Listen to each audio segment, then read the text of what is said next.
Hello, Leo. Welcome to the Plaid Sheep Oracle. I am finding these readings as I go more and more layered. And it's been a challenge to really express everything that I'm kind of finding in the spread without going on for a really long time. You begin with this flexibility card.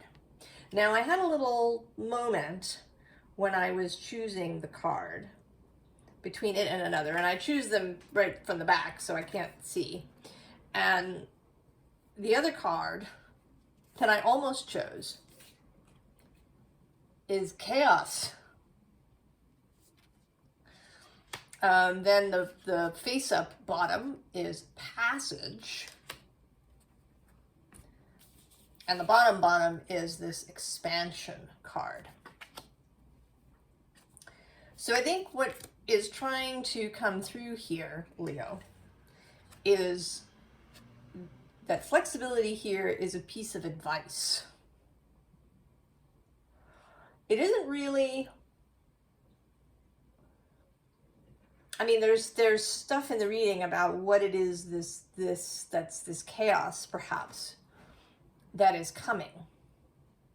But this is coming through as the first piece of advice, is to be flexible, to maintain flexibility.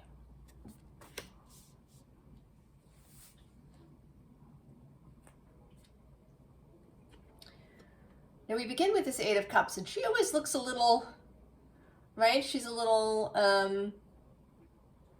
mischievous. She's a little daring, right? She's taking, it's as if you're sort of with her, and she's invited you to go into this new experience. And you're a little hesitant, perhaps. And she's looking over her shoulder at you like, come on. Don't you want to? It'll be fun. It'll be interesting and exciting. And what's interesting is that she's looking over her shoulder at both the Devil and then the first monarch here, the King of Swords. And the court cards are all throughout your reading. Kings, queens, knights, and pages are all here. And he is the first. And interestingly, he is your opposite. The King of Swords is associated with Aquarius. And with the Devil here, I want to say that maybe you've been, and then actually, I'm just seeing, just now, the Seven of Pentacles. Remember this.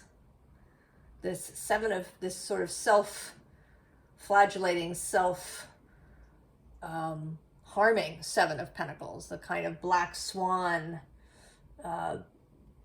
dance into the ground Seven of Pentacles. That's here. So there's a sense that maybe you've been in your head, or you've been inclined to approach things in a linear way, or maybe even in a very strategic way. And I don't want to make that pejorative.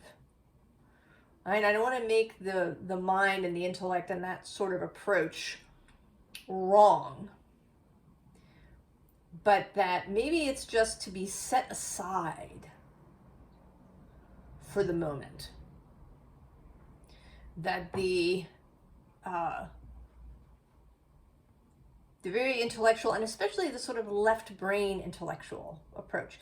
If you've been with me for a little while, you've heard me talk about Ian McGilchrist and his theory of the hemispheres of the mind, that it isn't about what they do, but how they do it. So the left brain being very abstract, conceptual, inclined to break things down into pieces in order to understand them individually, right? The scientific method is left-brained. But that doesn't make science, right, the pursuit of knowledge, left-brained. Just that particular approach. Right? The right-brained approach is, Archimedes in the bath,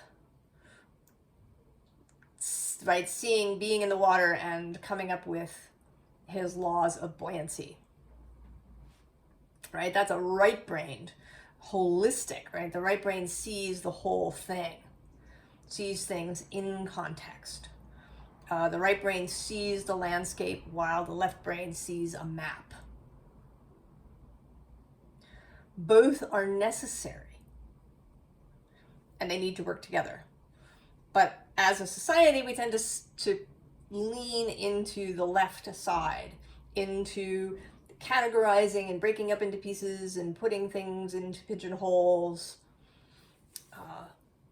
in trying to maintain control, right? The left side of the brain wants to grasp things, wants to manipulate things, right? To make things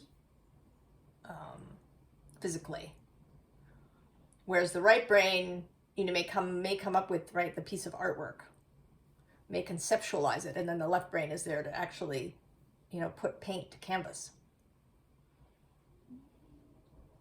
So both things are necessary. But if you've been spending a lot of time in that kind of mental space, as I think many of us do, I certainly do, this is a call to leave that behind a little bit. Not in its entirety, but to take a chance more on this, right? To lean into the moon, into the more intuitive, more emotional aspects of self. So we have the Knight of Wands at the bottom, the unseen underlying. This call, she's looking behind her too. This is more you, I feel like, whereas this might be your wider self kind of enticing you. This is you having a look behind before you head into this light. And so then we have the star, interestingly Aquarius again. And right here, first card out. I just did a collective reading that was about the star being here, not out there somewhere. That there is power in the now. And that's kind of a right brain thing too. What is happening in the now, as opposed to what can be conceptualized for the future.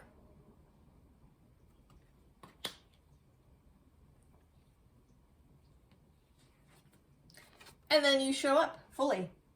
King of Wands. And, in this deck in particular, this is sort of a, right, he's here, he's a vampire in this deck, he's got a little trickle of blood happening there. This, a nod to the predatory nature, right, to Leo, to the lion, to seizing, to a kind of, it's a romantic vision, right? With all these knights and kings and queens. I had the feeling, particularly today, of the court, of, kind of the highest ideals of that, of chivalry and honor and integrity and of the quest happening. And there's a sense of that here. There are ways in which society is very bland, isn't it? It makes me think of this kind of partner marriage. you know, where each person takes on equal responsibility, and there's this, right? It, like, you know, not to say that that's wrong, right? That people should both contribute to the life that they've built together. But there's something, right? It's that left brain thing, right? That we should, you know, make sure we're each covering 50%, and, you know, that we need to, you know, each do the same kinds of things or do things in the same way. That there's, right, there's a loss of romance in that. There's a loss of juice, of vitality.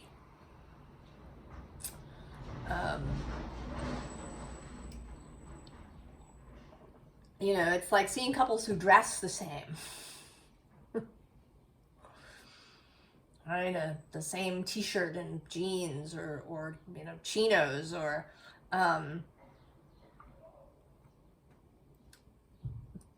right? That there's a sameness that is being cultivated there. That I think at this moment, although it may work for some people, may be really beneficial for that couple or for that person in terms of how they relate to life.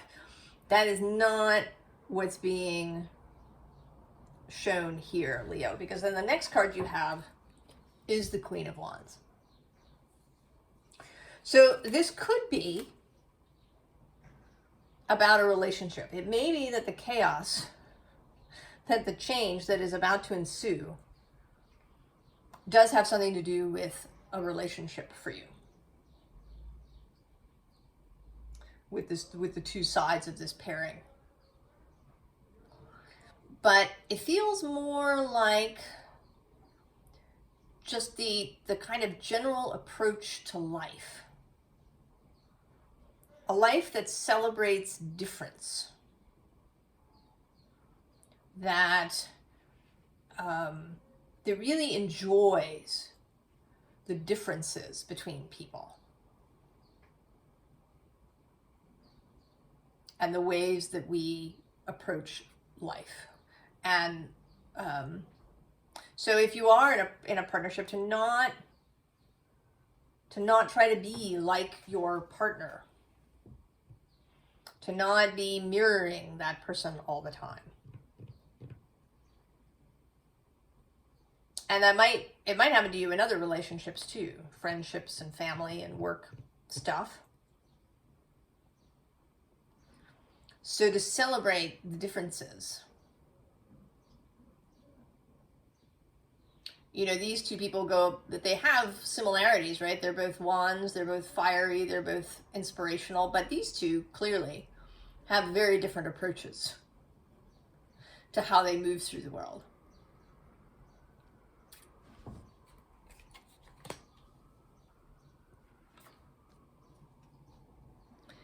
And then with the Six of Pentacles, it's actually not, you know, often the six is seen as balance, right? The giving and receiving and in balance. But I want to say that that's not the case in this picture. There is a scales, but they're not quite even. There's no other person in this. She is playing with those pentacles. So how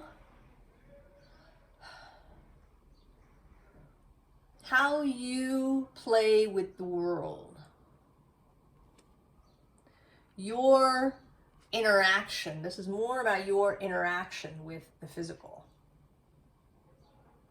This is a very different sort of energy than the Seven of Pentacles.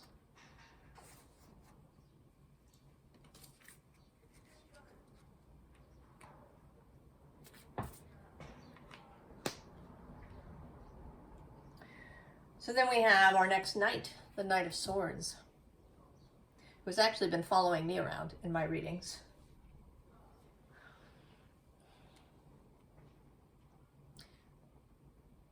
And she has, right, she's a very introspective character. But she's also kind of emotional. there's a, right, there is a very romantic, and you know, the decks that have come out I would classify as the romantic decks, as the decks that are about that kind of ethos, of the whole romantic period. You know, nature as goddess, and the idea of chivalry, of honor, of the quest, of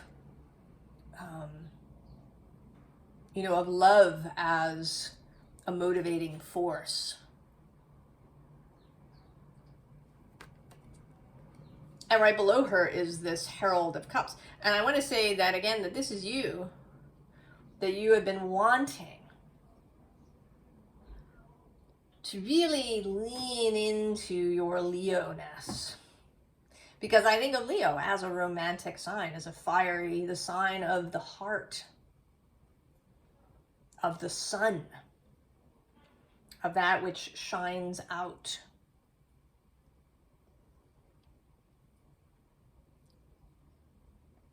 And you're being offered this cup here.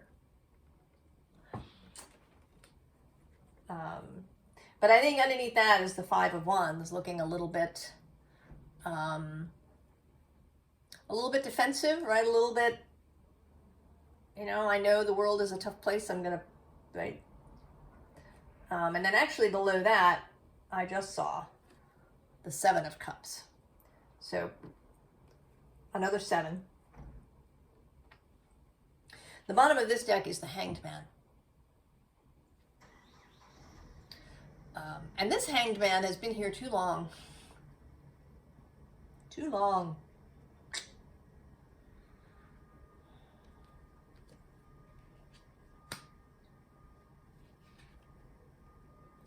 So we have Temperance now. And this, right, this notion, not so much, again, of balance, right? The tiger and the lamb are not balanced. They are not equals. But that one can embody both simultaneously. That it is possible to be this, to have this kind of predator power nature of the tiger or the lion,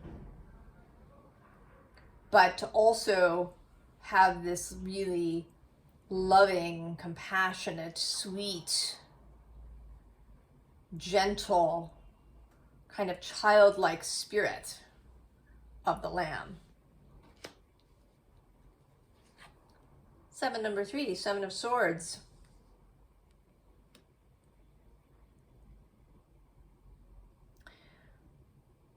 And that this, right, that this raven is offering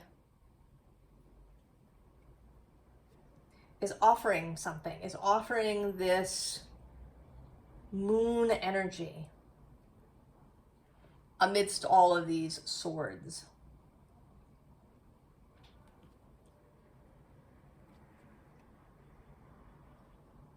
This emotional depth, this emotional compass that comes out even more strongly now with this Chariot card, the card of the moon, the card of Cancer.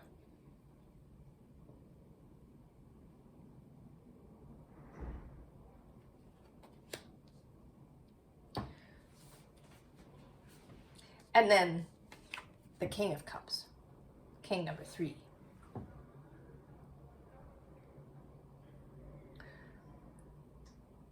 So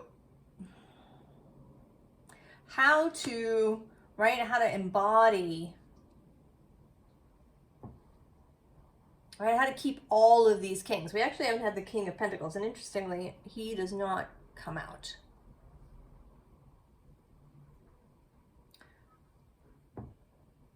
So it seems like what we are really searching for here is a kind of right, is this flexibility, the ability to use different aspects of yourself depending on the situation, all right, on where the movement takes you, and to allow yourself to really be really passionate, perhaps, as the King of Wands, or really compassionate like the King of Cups.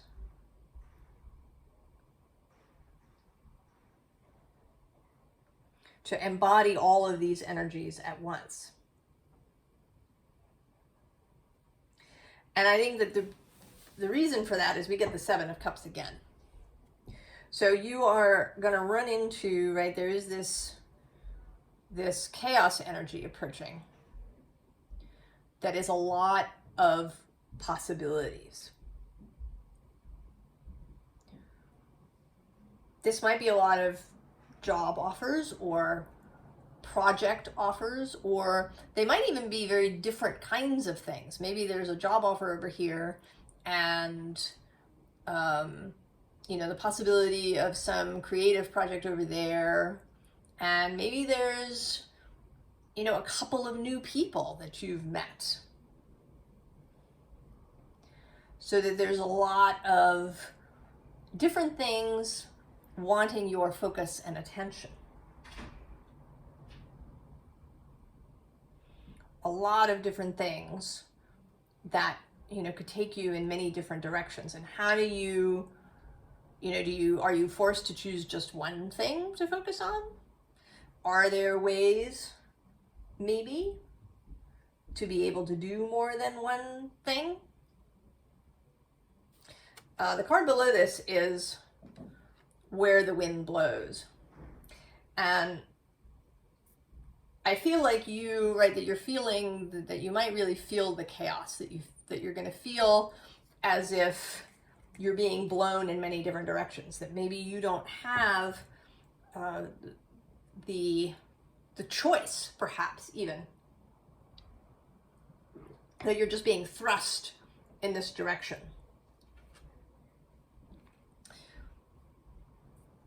The Three of Wands is below that. And that actually today feels a little bit like paralysis.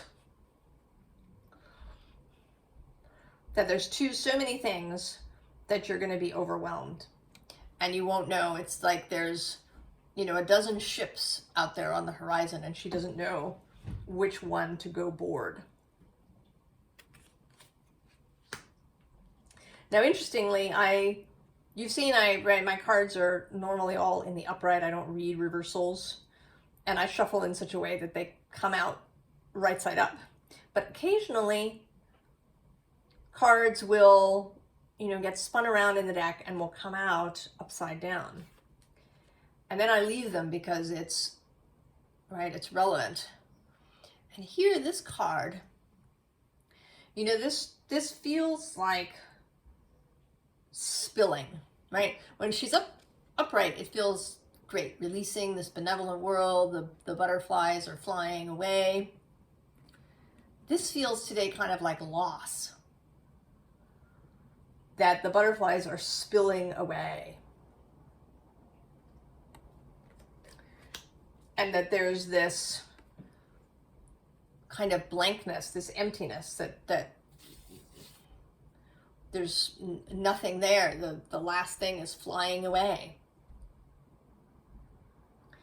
That if you don't choose, that things will disappear on you. The Queen of Pentacles also came out upside down. A real sense of being out of control, kind of in physical life. And that may be in part why the King of Pentacles has not shown himself, perhaps.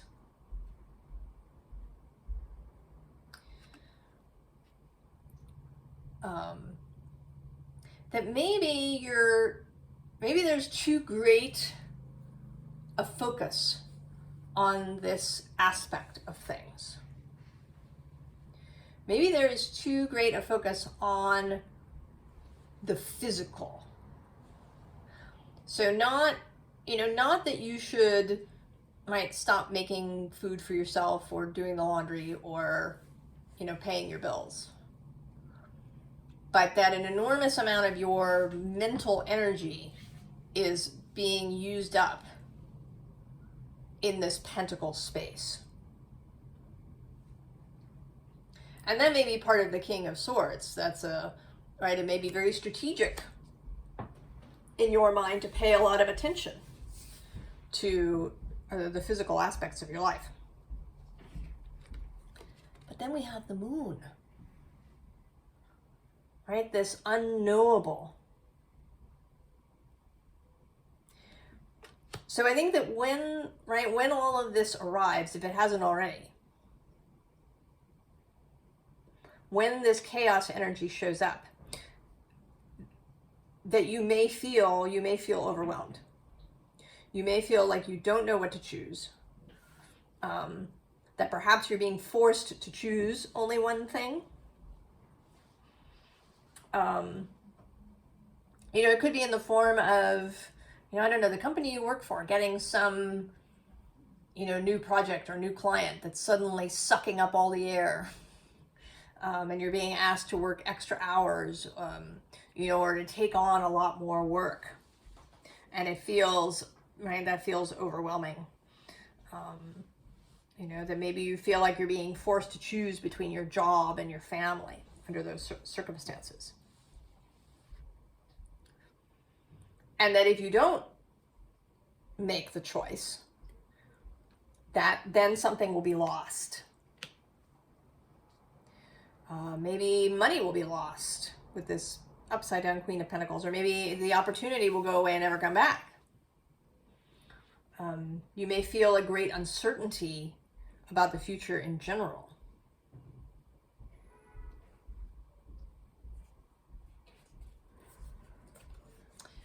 And so we have this Three of Cups, this Three of Emotions. And normally I see this as a unifying card. But today I'm seeing it as a divided card. That you're having this real internal turmoil. And the Four of Emotions appears at the bottom of this deck, at the basis. Right? It's almost as if what you're seeing as the choices aren't really the choices. That maybe you are, since we talked all about the left brain delineating, maybe you're dividing things up in ways that they don't need to be divided, perhaps. Or that the choices are not what they appear to be. That there's something, right, that you are not seeing. Some major overall pattern or circumstances you are not seeing. Now below this, we have the Emperor, the dancing Emperor, in fact.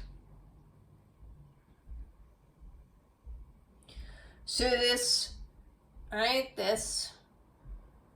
dramatic, exciting, also romantic with music and dancing, and the idea perhaps of dancing through life is right under there. But the Seven of Cups repeats. And this Seven of Inspiration, this holding open of something through a lot of effort. That you're holding the door open to the star that you see, that you feel like you have to hold the doors open with great effort. And right now we've had 4 sevens, I think. 5 sevens, actually, so far. And that may mean something to you. Sevens certainly are a very mystical number, a very significant number. We do have 7 days in the week.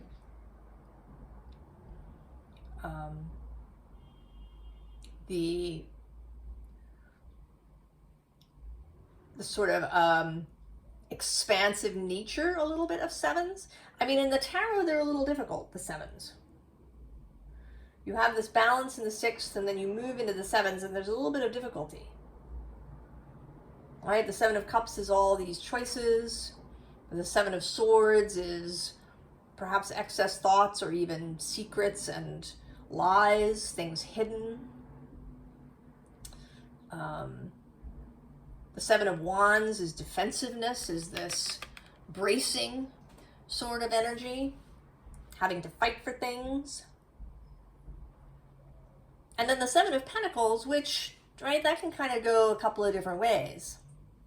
It can be satisfaction, but it can also be impatience, that things are not showing up the way we expected. So sevens can be a difficult energy coming out of that six and heading into kind of the infinity of the eight. So this is an uncomfortable space. And here with this Nine of Emotions, which is, right, it's the Nine of Cups, the wish fulfillment card. But you're the genie here. There's no genie coming out of the lamp. You're it. And you may be feeling like you have to keep all of these plates, these gems in the air. That it's all on your shoulders and that it's really overwhelming, that you have to have the right strategy, the right focus, the right method, or otherwise everything, right, will descend into chaos.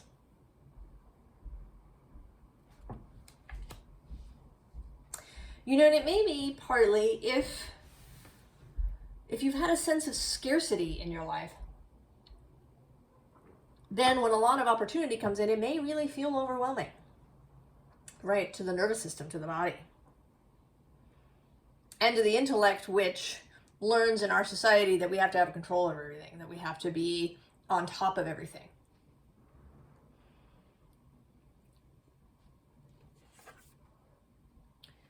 We end with this second Queen of Wands,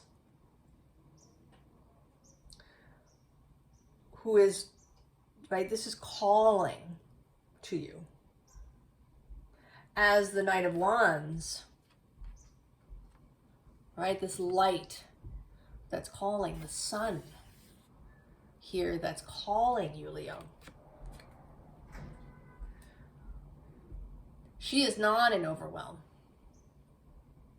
She is at peace. Because she is in touch with her heart and with her guidance. And this energy is calling to you through all of this possible chaos. And thinking about that, right, do we think about it as chaos, or do we think about it as passage? And actually below this card is prosperity.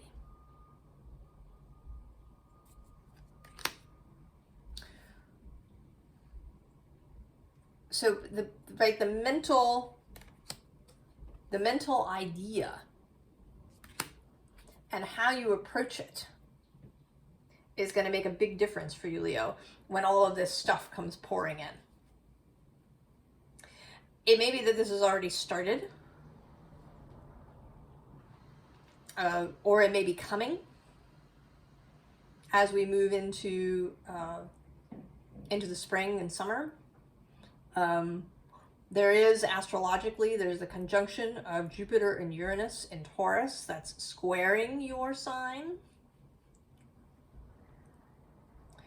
And Jupiter and Uranus are the expansion of multiple possibility and of sudden possibility, of things coming in rapidly, even in Taurus, which is kind of slows the energy down somewhat.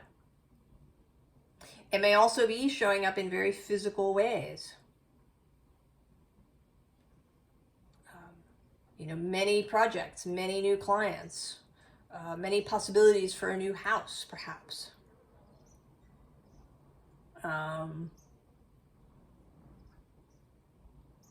Even, and this has popped into my head, right? Twins instead of that one baby that you thought you had. I don't know. Maybe that's for one of you. Don't panic. I don't know. I just felt like I had to say it. And that, right, the idea of twins can show up in different ways too, in jobs and projects and other ways. So there really is there's so much enormous potential, right, of this kind of energy, of, you know, the ability to really play with the physical aspects of your world. And the key is to not panic, to not freeze up, to do whatever is necessary for you to not freeze up and fail to make any choice, right? To just, you know, kind of stay still, right? That's a possibility that you will, right, that you'll choose nothing. Or that you'll try to choose everything, perhaps, and to do it in your usual way so that it feels overwhelming and you burn out.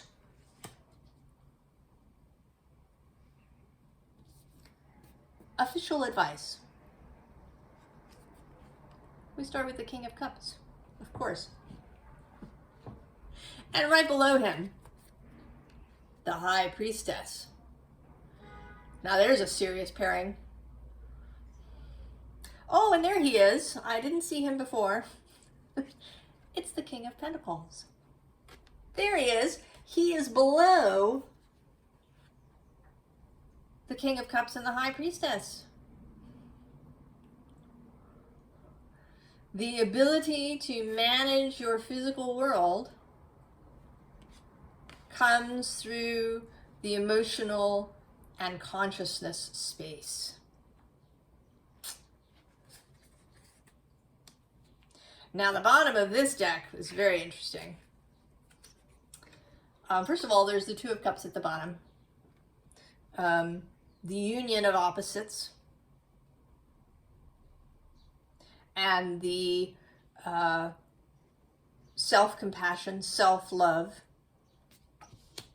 As well, conceivably, right, we have had this little hint of possible romantic partnership coming in, especially with all this, right, this kind of knight chivalry, courtly love energy thing happening here in the cards.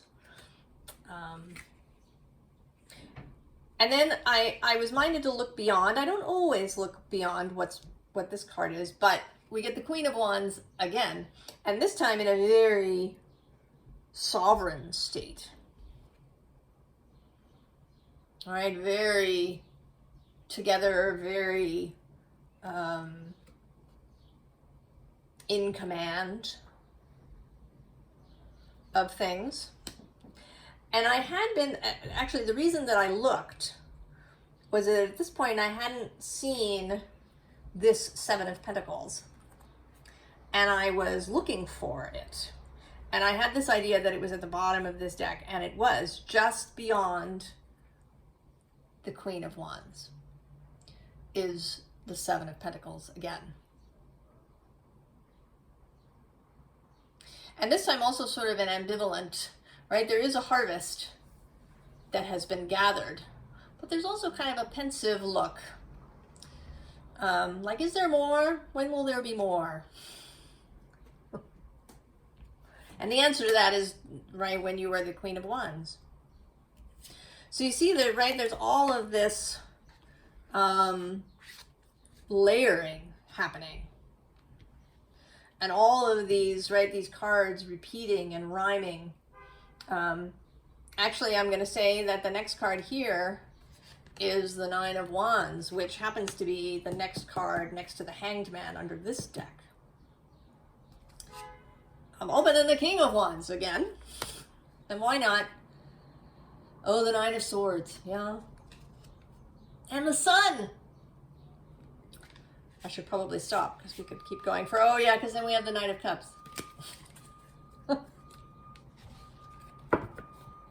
So there's all of this, right? This confirmation, this this rhyming, this story that wants to evolve. I mean, my readings are story-like anyway, but this is like extra. And so then we have in the advice, we have the Ten of Pentacles, right? All the Pentacles. And then this really fabulous Page of Swords, who I think you would challenge at your peril. I think he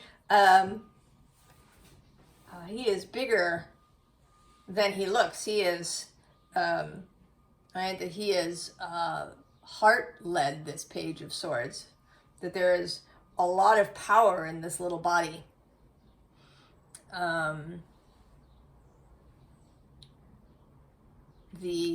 There's courage and openness. He is the Page of Swords, of mind, beginner's mind. And then the Knight of Pentacles.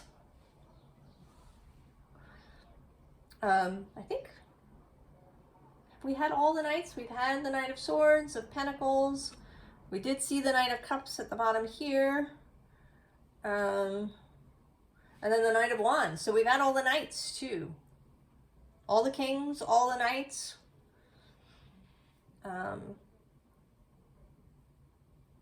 Two of the queens, but mostly the Queen of Wands wanting to show up here in that way. And the Knight of Pentacles is reliable. He is disciplined. He will follow through. He will complete the mission. Although he is also, I think, with flexibility, allowing the mission to change. And maybe that is why perhaps this knight actually has this Page of Swords with him. Right? Knights travel with a page. So this page is there to keep the knight flexible. He's on the mission, but maybe it doesn't have to be carried out to the letter. Maybe the mission changes some of its parameters as they go. As they travel and meet new people, that stuff comes up. They learn new things that they didn't know at the start, that change the nature of the quest or the mission. So keeping that flexibility of mind and flexibility of method, right, with all the knights and all the kings.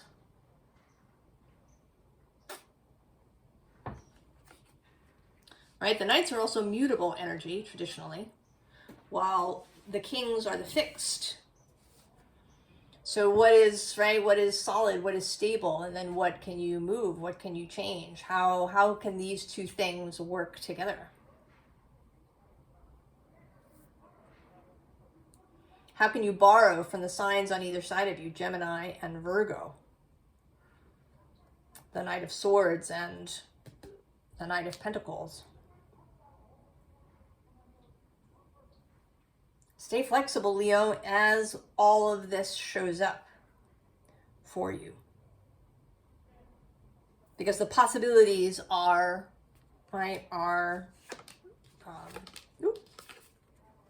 beautiful. There's enormous potential and joy and fun to be had if you can stay flexible in your approach. I hope this was helpful. Oh, you know, actually, one more thing, even though we're at 45 minutes. I shuffled, just when I was done, the Archeon deck, just to see what would come up. And this is what I got. So I'll leave you with that, Leo. I wish you all the very, very best. And I will see you next time. So long.